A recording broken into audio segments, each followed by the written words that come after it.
earlier you said talking about the changes that have come throughout the years with the internet coming. There's no accountability. Are there any other changes besides that you've noticed since when you started to now?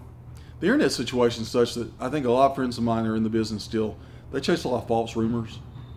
You know, they always feel like the one that they don't chase will be the one that turns out to be true. So they spend a lot of time spinning their wheels. You know, now yeah, we got false sources that called us up and that type of thing. But you had, like again, you had the time to check those things out. You know, where things are moving so fast on the internet, you don't necessarily have that time to do that. You know, and so that's been the biggest thing. I think the news coverage also.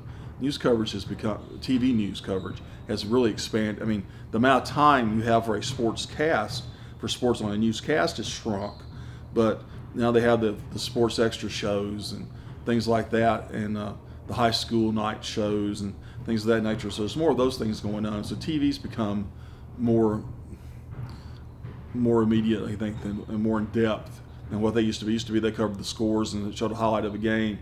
Now they're doing more in-depth features, more things of that nature. Plus, you know, radio with all the sports talk shows and that type of thing. I mean, you can be inundated with sports now on so many different levels, where it wasn't necessarily the case back years ago. I mean, I can remember the day where if you want to see a baseball game, it was on the NBC game of the week on Saturday, and you got one choice of two games based on where you lived, and that's all you had. You know, there weren't any Braves games every night or things like that. I mean, you had one choice of a game on Saturday afternoon. If you missed it, you just missed it.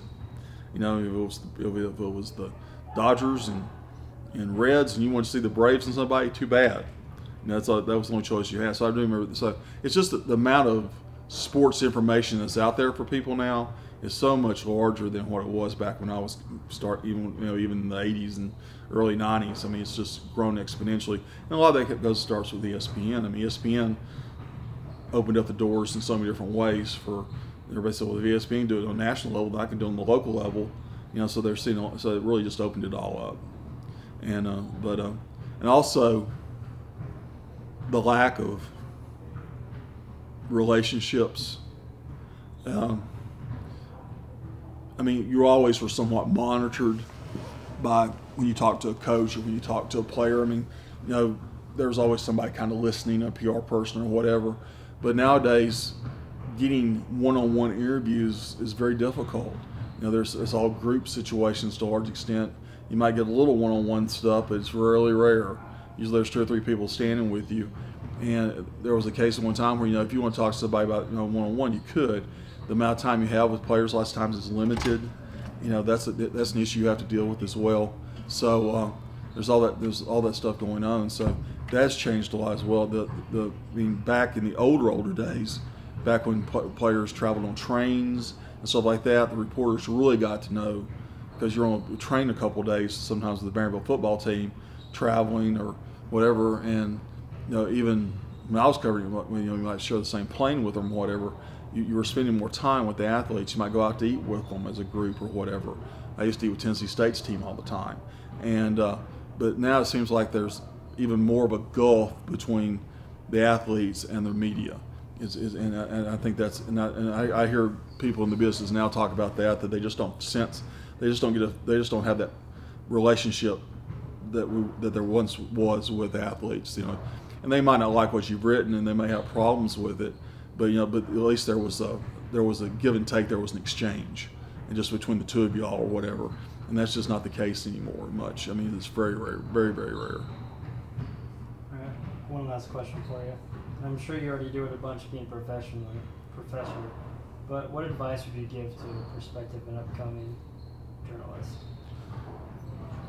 I think the future of the business, and some people might argue this with me, but I think the future of the business is the person who can find a passion for something and develop it into a website, a podcast, video, a column, things. I mean, do everything. Become an expert on that team, or become an expert on that sport, because, you know, whatever it might be, and you become the person that people go to find out if they want to know about that team. The Nashville Predators have like 6 bloggers that do podcasts. They do all kinds of things like that. So, you know, all of them have their own pros and cons, but most of them are doing pretty well at it. Paul McCann, who does the broadcasting for the games, he has a radio show. He has that's sprung off of his website, and he does the podcast off his website. He has 2 or 3 people writing for him. And his wife is selling advertising and designing the site. She went to MTSU, got a degree in web design and that type of thing. So I think that's the future of the business is finding something that you are very, very passionate about, and making yourself the expert in that subject matter that people want to come to. I think that's where it's going right now. And I think video of any sort is another area where people don't read much anymore, but video they'll watch. YouTube, what YouTube's done. I mean, things go viral on YouTube. So I think the more video you can do, the better off you are. Print, I would love to say print's going to be around for a long time. I think locally, newspapers that have a strong local coverage area, like smaller papers, I think they're going to thrive for a long time. I call it refrigerator door journalism, because people will clip out an article about someone graduating or making honor roll or something like that, something you probably wouldn't see on a website. But if little Johnny makes honor roll, they're going to clip it out. Maybe they clip it out and send it to somebody or whatever. I think there's going to be always a place for that. But that's not glamorous journalism. A lot of people don't want to do it, but I think that's the type of thing that's going to survive. So I think newspapers have a strong local situation. I think TV that has a strong local approach is going to always be there. I don't know that everybody talks about print being in danger, but I think a lot of places, local TV stations, their newscasts have become in danger as well because of a lack of people watching, a lack of revenue from that standpoint.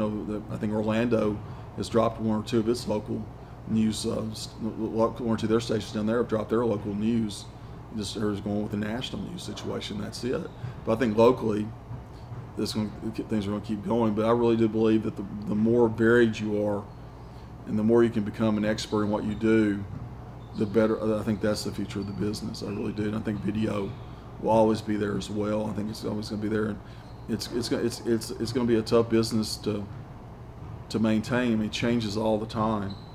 Social media has changed things, but I look around and just wonder, you already hear people talking about they're tired of Facebook. They're tired of dealing with Facebook. Some are tired of tweeting right now. They're getting tired of tweeting. So what's going to be the next thing? Who knows what's going to be? But it's a cycle. I remember when I was in college, everybody had a CB radio. Couldn't do without one. Now you don't see CB radios very much except in 18-wheel trucks or whatever. But I sometimes think a lot of this might be like the CB radio. It might have its time for 3 or 4 or 5 years, and someone else will come along and take its place and move on from there. So, but I think that the more varied you are in what you can do, the better off you're going to be. And you've got to really, really do your homework and be considered to be the expert in what you're doing. I just think that's what I can see. If I was doing it now, that's what I'd be doing. I know a lot of friends of mine are worried about what's going to happen in the business, and some of them look at me and think I was, say, you were really smart to get into media relations. Now, that was not why I did it. From the time I was in my 20s, I thought that this was where I'd wind up, because I saw too many reporters in their 60s in a adversarial relationship with an 18-year-old athlete, and I thought, I don't want to be in that situation when I'm 55. When I'm late 50s, early 60s. I don't want to be in that situation. So in my 20s, I'd already decided if I'm going to stay in this business, it's going to be in sport, it's going to be media relations. Because even though I'm still asking questions to 18, 19, 20-year-old athletes, they have serial relationships not there. I'm on their team, as such. It's a little different. So I was not, I'm not as smart as they thought I was to make the move. It was just something I'd always thought about doing. Even if the newspaper business had been healthy, I would looked at something like this along the way. So.